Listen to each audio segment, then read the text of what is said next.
Esmy Jimenez, Seattle Times. Thank you for joining us. We really appreciate it. Thanks for having me here. I'm excited. Well, let's talk first about this effort that the Seattle Times has undertaken, and it's a mental health project. So Mhm. tell us more about that. Yeah, so this project launched about a year and a half ago. We received a grant from the Balmer Foundation to specifically cover mental and behavioral health. And as far as I know, it's unique in the entire country. It's one of the only newsrooms that has a whole team dedicated to mental health. And after a global pandemic, I think it was very, very timely to cover this topic. It just connects to so much, right? It connects to homelessness, housing, to kids in schools, unfortunately, to shootings, to gun violence, violence in general, the state hospitals, employment, labor.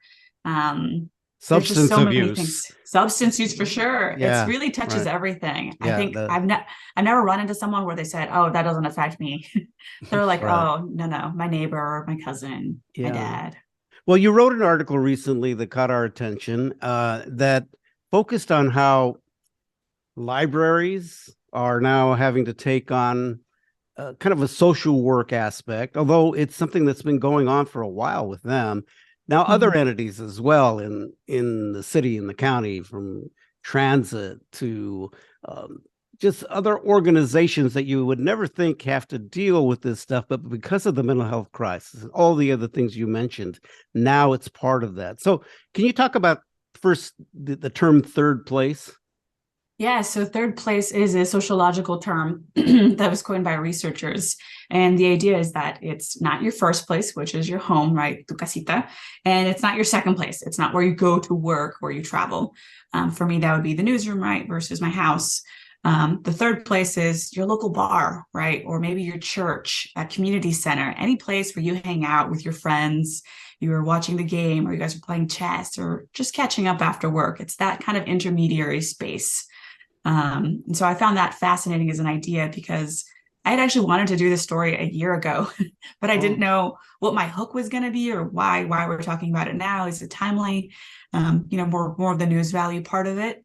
So I was waiting and waiting because I kept thinking about how mental health needs are kind of leaking into the community, so to speak.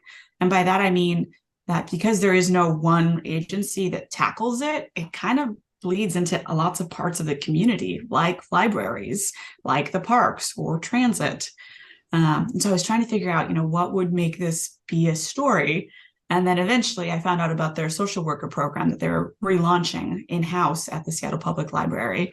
And that's kind of what got me started. So what does that look like? I mean, I think you don't go to university and take library science to be a social worker generally, right? I mean, that's something that is become, I guess it was born out of necessity. So what does that look like now? What does a job of a librarian look like these days? That's a great question. It looks very varied from what I could tell. I also hung out at the library for 2 days just to get a sense of what folks were seeing and doing. Um, and yeah, there was folks that, are unhoused. They have their belongings backpacked, sometimes carry on kind of suitcases that they're rolling about. What I heard from the librarians is often people are asking about food. They're asking about, where can I access hot meals? How do I get access to just food today, shelter often? And so they're able to call around and say, okay, listen, I got a spot for you here, but now we need to get you transportation, right? So let me get you a bus ticket so that you can get over there and hopefully find some shelter, at least for the next couple of days, something like that. But they So the also mentioned, librarians are mm, acting like a social service point, absolutely, which absolutely. They is have a whole team. crazy. Yeah, that shocked me. I will say one of the things that surprised me, Matt, was I had another librarian who was like, this is new to maybe the public, but it's not outside of the norm of librarian work. There actually was work in the 70s that was talking about what is the place of librarians. Maybe they actually are social connectors, which case they are social workers. They're always connecting people to other resources outside of the library walls. Well, that makes right. sense. Yeah. But Yeah. the idea that they have to have training in administering Narcan, that's Yes, something different too. But that it also tells is. us about how our society and places like Seattle and around the country now, just because of mental health issues and all the other things with homelessness and housing and, trying to find food and drug use. Now it's become a part of the community so much that, we don't have enough mental health people to do that, but a library is a place where you can go to that people actually find information. So I guess it Yeah. works right up. So they have hired people actually at the Seattle Public Library. Tell me about that. Yeah, so these guys are dubbed social services librarians. And the idea is that they really do kind of straddle the space between librarian and social worker. They actually are connected to housing agencies or shelters. They have their numbers. They have intimate numbers with Health One, which is with the Seattle Fire Department. And they tend to work more for mental and behavioral health crises. At the UW, they're connected a lot more with unhoused youth. So that was one thing that broke my heart to hear a librarian say, yes, we have homeless youth who come in and they are looking for food. They're figuring out, how do I get a job? How do I get shelter? Right. And so I was impressed that they also started a connection up there. I think with Teen Feed, I might be wrong about that, but they were essentially trying to bring hot meals to some of these younger adults. Yeah. Now, this is something actually that the Seattle Public Library has been doing for a while, but even before the pandemic and before all of the just concerns that we're dealing with now with drug abuse and all of that. Tell us about that. Yeah, so they told me they actually started this way back in 2014, if I'm not mistaken. Wow. Yeah, and that's when they were first seeing like a lot of people that were unhoused coming into the library, folks needing to sleep, to rest, to just sit still and not be shooed off. Because I think of times that I see folks go into a Starbucks to try to clean up, use the bathroom, right, just like any other person, grab a cup of water. But either they are unhoused, they look unhoused, perhaps they are having symptoms of their mental illness, so they're talking to themselves or perhaps bothering folks. And I think this part is tricky because, for quote, I don't want to say a normal person, but a person who's walking about their day, I think there are times that either stigma or some form of legitimate fear comes in, and you're like, well, is this person being a nuisance? Should they be trespassed? Should we call law enforcement? And those are really tricky situations because a Starbucks barista is not trained like a social worker, right? They're just trying to make coffee for people. And likewise, the customers are just trying to grab coffee and get going. But the reality is, again, we're all facing the impacts of this mental health crisis, right? These folks are in some ways our neighbors. They live around us. They are in the same spaces. So I guess that's where I was hoping that an audience would kind of be like, what is my role as a person living among a community that's facing these issues? What can I do? What are my limits? What should we all be doing? From what you wrote too, it always seems now that it's like everybody's problem and everybody has to address it, like it or not. Yeah, that's what I was hoping to get at. I think that is tricky because, again, like I said, not everyone signs up for that. I think even I was hoping to, in this article, include teachers, because I was thinking about how, Seattle Public Schools has been trying to get more social workers as well, school counselors. And that's a very useful thing, especially with youth that, are maybe facing issues that they see through social media or stress or school shootings in some cases. But I also think about how school teachers right now are in charge of doing everything from sex ed to the social work to safety around their kids for a large part of their day, actual caretaking, making sure there's no violence at the home. Like, it's a big burden that we're kind of putting in every part of the community because, again, we underfunded mental health for so long. Yeah, I have a family that they're teachers, and all of those things that you just mentioned, they deal with because of their students and they care about them. It goes beyond the classroom. Absolutely. Or like hungry kids, right? I see pantries now in high schools to make sure kids can actually be fed during the day.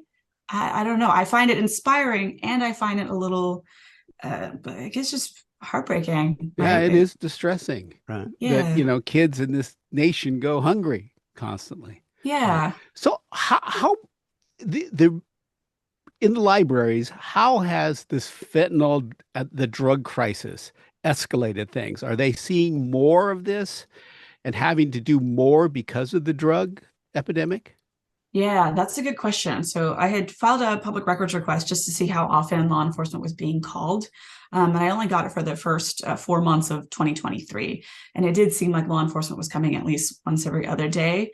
It didn't seem to be mostly drug related, more like nuisance or trespassing kind of issues. I will say the library said they've used it twice, Narcan, in terms of life-saving medication for an overdose.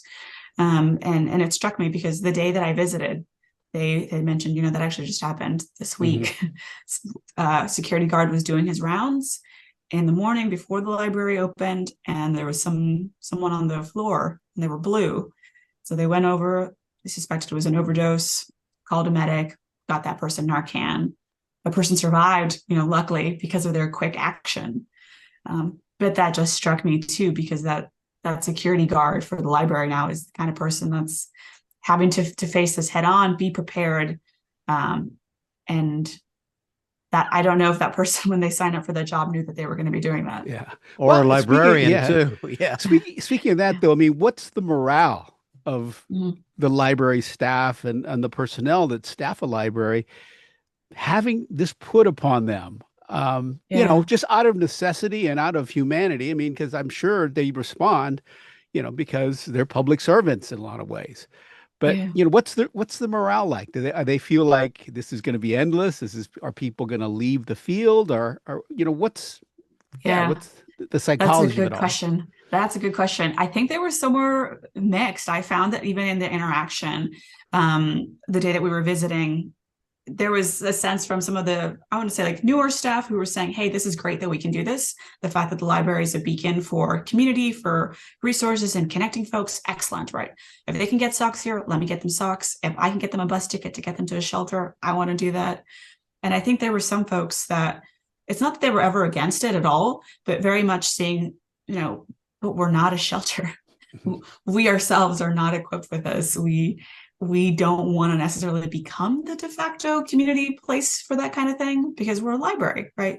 They also do events. They also showcase like the Seahawks games when they're on. They have authors come to do talks about their books. They have so many other things that they do at the library. I think sometimes there's a fear that the social work component of it will overshadow all the other work that they do as well. So I think there is a little bit of that stress. And then just the reality of it, right? Most of the funding that they have is not going towards that kind of social work programming. It's toward the rest of the community, having 3D printers available, having after-school tutors for students to come in, that kind of thing. So I did sense that there was a bit of a tension between some of the staff in terms of, hey, we want to do everything we can, and we have limits. The other thing that I'll say that was interesting was one of the staff pointed out, hey, listen, I can do all I can. I can call around. I can try to get food and resources for this person, but I don't know what happens after they leave the library. Yeah. Yeah. Right. I'm not in charge of them. I don't know. I might never talk to that person again. I just hope that they found what they were looking for. Now, is the library seeking other funding to help do this and to train their folks, or is it all part of the city budget? How does that work? Yeah, it's mostly part of the city budget. So there was a levy that specifically funded the library. And I believe total that's maybe only like 4 roles. I can double check on that. Yeah. So in terms of funding, they're not looking for any extra funding. I know the Seattle Public Library Foundation partially also funds some of the work, specifically like socks or more specific items that they give around, ponchos, umbrellas, that kind of thing, water and snacks. And then, sorry, there was a second part of your question that I was going to answer, but maybe I forgot about it already. Oh, no, it's just I was wondering if they seek grants or other funding to do this, just because, your budget can only go so far. If it's a city budget, that's for sure. That's true. That's true. Yeah, nothing else that I know of. I will say they're trying to essentially do what they have called a green sheet or a blue sheet. It's essentially this master list of every single resource that they know of with a number and how quickly they can kind of provide that service. So if, say, they call the first 2 shelters and they're like, hey, we're all booked. They're like, okay, here's a church that sometimes takes people if we're really in a bind. So you can tell that they're really trying to build that infrastructure. And then secondly, they're trying to train all the librarians in all 42 branches, I believe, to kind of be able to have a really good technique to talk to people. So getting a sense, if someone's talking to themselves, that doesn't mean that they're dangerous, right? That just means that they're having some symptoms of their mental illness. Right. Here's how you do active listening, right? Here's how you make sure you don't further traumatize folks. A lot of folks who have been through sometimes the jail system, the inpatient mental health system, and they're coming in with a lot of trauma. Yeah. Well, now the libraries also provide an information hub, because one of the hardest things if you're unhoused is, how do you access information? How do you fill out forms? That sort of thing. Totally. The library, I see, is a natural place to do that. Mm-hmm. Absolutely. I was talking to some folks who are on the Project Homeless team covering more homelessness at the Seattle Times. And they're like, yeah, there's a lot of guys that go in there, charge their phone, right? Yeah. They're able to check email. They're able to get onto electronic records and email that off to folks. It's so much faster than using your phone and hoping that the battery doesn't drain. Or in some cases, I've seen organizations that are paper only, right? But people lose that, right? They move their sweeps. So it's a lot harder if there's paper records that get lost. Right. And it's interesting that because of the environment, the library and the service librarians provide, there's very few what they call incidents, right? Confrontations. Mm-hmm. I mean, it seems things are de-escalated. I mean, it's almost a classic way to talk about the alternative to policing, right? In a lot of ways, because the outcomes are not, not great always, but they're not violent. They don't spiral out of control easily. So I think that's a testament to the library system and how they've approached this problem. Absolutely. But as it grows, it seems like, what's the impact on the librarians, their mental health? That's a great question. I did try to broach that topic, and they said, just again, recognizing our limits, understanding, like, at the end of the day, I'm not employed at a shelter, I'm not employed at a community center or one of these agencies tasked with helping their drug use or their mental health issues, right? I'm a librarian doing my best. If I can give them socks today and water and snacks, like, that's a win for today, right? That's going to be good for today. And beyond the library, you mentioned too that transit, Sound Transit is involved in this. Oh, yes. The parks folks are involved in this. So there's other public entities that realize they got to deal with this. Absolutely. So there's a small pilot program where they're sending out a team of, I think, 4 to 8 people total, but it's 2 people at a time. And so they look like just regular guys. You probably wouldn't be able to see them if you were, say, at Westlake Station. But they got backpacks out and they're kind of looking around for folks, seeing if there's anyone that's sleeping on benches or if they have a sleeping bag on them. And they're offering them food, water, hygiene kits. If that person's looking for shelter, they will call around as well. If that person is acutely in a behavioral health crisis, right, they'll make sure that when SPD comes, they can get them transportation, get them to a hospital, that kind of thing. And in some cases, actually, they're also giving safe supplies. So by that, I mean test kits to make sure the drugs are the right drugs that they're trying to take and are not tainted. And they will also give out bubbles and clean syringes. Wow. What about metro drivers? I mean, the bus drivers, because they are another nexus of where a lot of this intersects. Did you do any kind of reporting on that? And what did you find? Yeah, not in this specific article, but in separate stories, I found people that were bus drivers that pressed charges on individuals who were having a mental health crisis on the bus. In one example, a woman came through and hit that plexiglass, and that plexiglass hit the bus driver. And, the bus driver called police. Police came, and bus drivers are actually under the same category as healthcare workers or police, and that they're a protected class essentially in our community. So it goes from a misdemeanor in some cases to a felony because of their protected status. So I've seen cases like that, or other ones where a bus driver comes to the end of their route and they're like, hey, Marie, it's the end of the route, you got to get off. And that person will be like, leave me alone. They're sleeping. Maybe they are coming down off drugs. And so it's really hard to get that person to leave because that's where they've been hanging out for the last, 4 hours, staying warm, not being harassed, just hanging out on the train or bus. So that's also, I know, a tough thing that can come up between homeless people and bus drivers or transit workers. What are you finding in other parts of the country? Is there anything like this happening? Yes. So actually, this sound transit pilot program that I wrote about, that came from Washington, D.C. So Amtrak was having a similar issue at one of their stations, their super central stations. And they were trying to figure out, hey, how do we make sure our customers feel safe, right? And recognizing that the community or the need is so great that we do need to do something, right? That there are enough folks here that are unhoused or having mental or behavioral health crises that we need to get them help. And so that's where they kind of started working with these social workers, being like, let's build rapport with that community. Let's check in with them, give them water. If they're ever ready to get treatment, and today's the day, great. Let's act on that and get them into treatment. So that's what that's modeled after. Wow. So again, we're looking at a situation where everybody is going to have some responsibility in dealing with the mental health crisis, like it or not.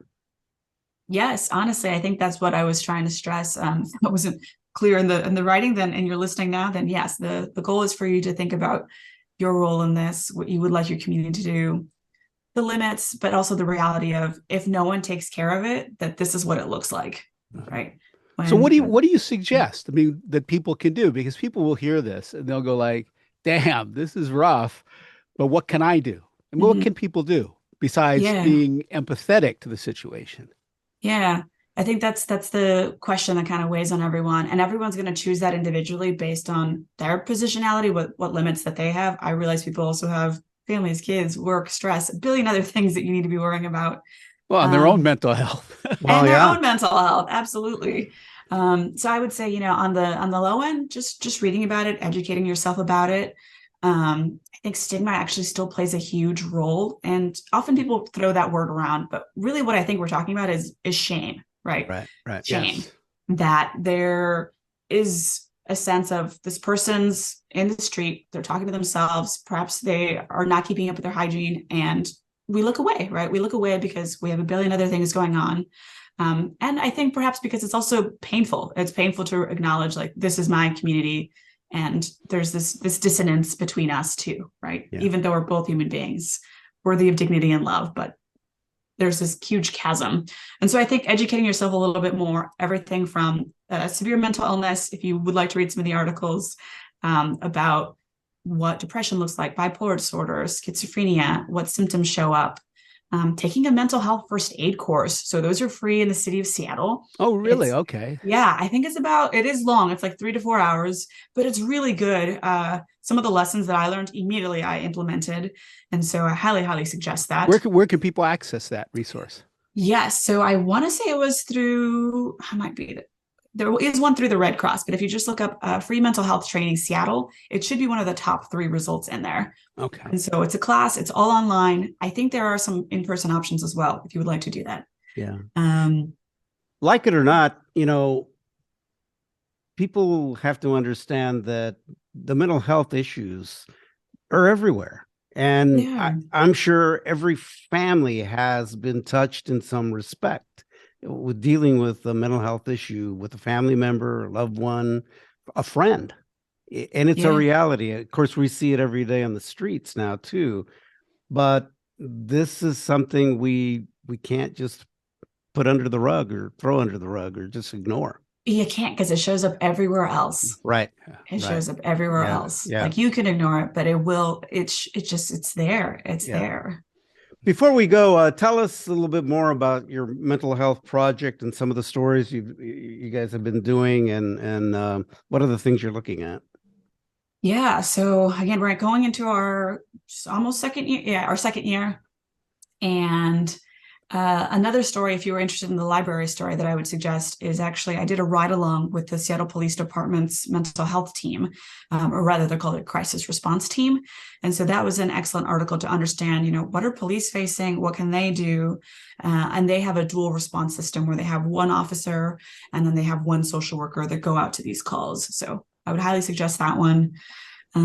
Myself, I'm looking a lot into what's called the True Blood settlement. It does not have to do with vampires. It's not the HBO show.